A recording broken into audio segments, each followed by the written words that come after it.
یو که د دین تشریح غلطه کوي او بل د آیین تشریح غلطه کوي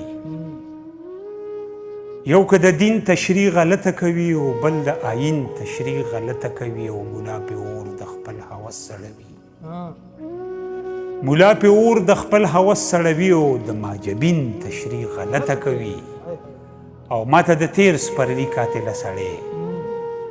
ماته د تیر سپرلي قاتله سړی او نن د ګلچین تشریح غلطه کوي او اوس خو به خود د شونډو ګڼ پرانیزو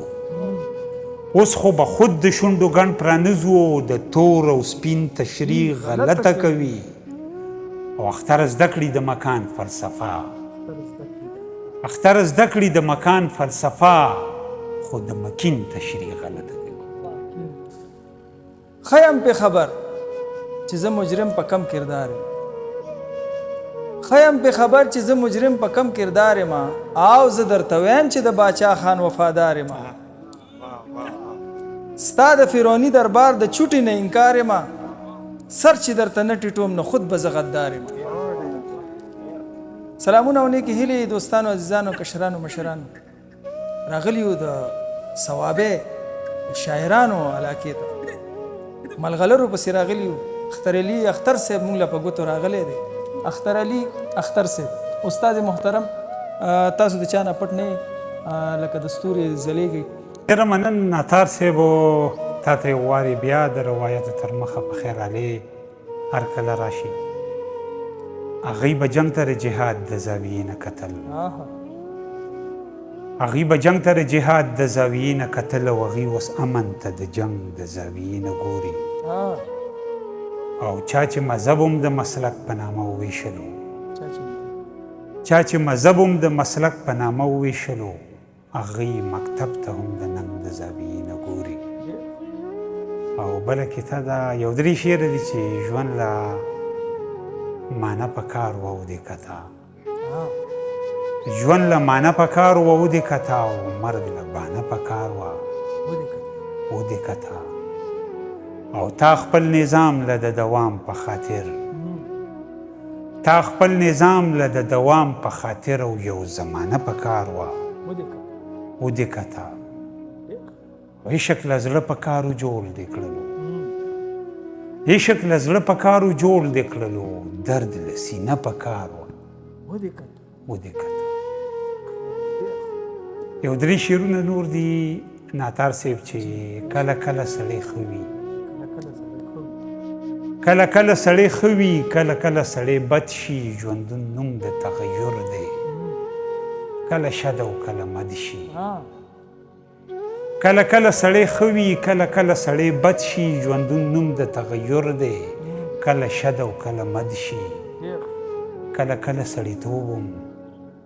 د سړي د وسه وځي کله کله سړیتوب هم د سړي د وسه وځي کله کله پښتون خویه زړه سړي سره په ضد شي او اوزي اوزي زړه مې اوزي د ادب د حده اوزي اوزي اوزي زړه مې اوزي د ادب د حده اوزي خو ای عدم تشدده ستا حدونه مې سرحد شي د غزل شعرونه دي چې ګونګه پې شوه ژبه خو اخر په جخر ووتې او چغې د زړګي نه راوتې په نظر ووتې ګونګه پې شوه ژبه خو اخر په جخر ووتې او چغې د زړګي نه راوتې په نظر ووتې او پام د ګودر لارې ګورې بیا سمسوره شوي دي پام د ګودر لارې ګورې بیا سمسوره شوي دي او برګلو پټو کې په زیړي مازدیګر ووتې او ما خو تا ته نه تندی رکیب ته ګونجې کړی و ما خو تا ته نه تندی رکیب ته ګونجې کړی و او تا باندې څه وشو چې واپس شوې په ور ووتې او نه دې بره وکتل او نه په درشلو درېدې نه دې بره وکتل او نه په درشلو درېدې او پام کوه لاليه سم د ساره په شر ووتې او څه وشو که یو ځلې دې غېږه کې راټینګ کړم څه وشو که یو ځلې دې غېږه کې راټینګ کړم او دا په تندکونو زمانې په اختر ووتې او د دغې نظم نه مخکې یو بل غزل درته وایم چې په جنت کې به پښتو حورو ته وایم په جنت کې به پښتو حورو ته وایم، په پښتو کې به درخو حورو ته وایم، او زه د لنډ بخر غزلې په پښتو کې،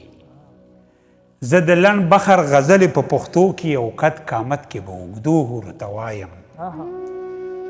او لیونی نه یم چې بیا پسې غنم خورم،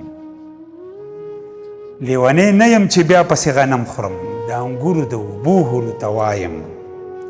او یاره ستا کیسې د ستغو مړوندونو، یاره ستا کیسې د ستغو مړوندونو، زه به هلته کې پستو حورو ته وایم، او چې د ژوند پل صراط باندې ورتیر شم،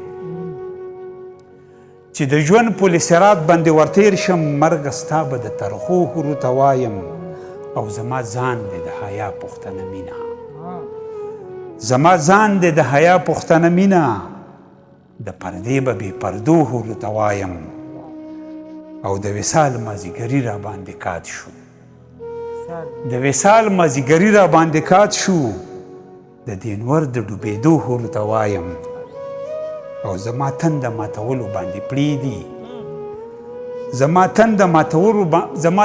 ماتولو باندې پړېږدي، زه اختر به د روجو حورو ته وایم. ډېره مننه ناتار صاحب، د هغه غزل در سره شریکوم چې ګس په سو دی ګام په سو دی سوداګره،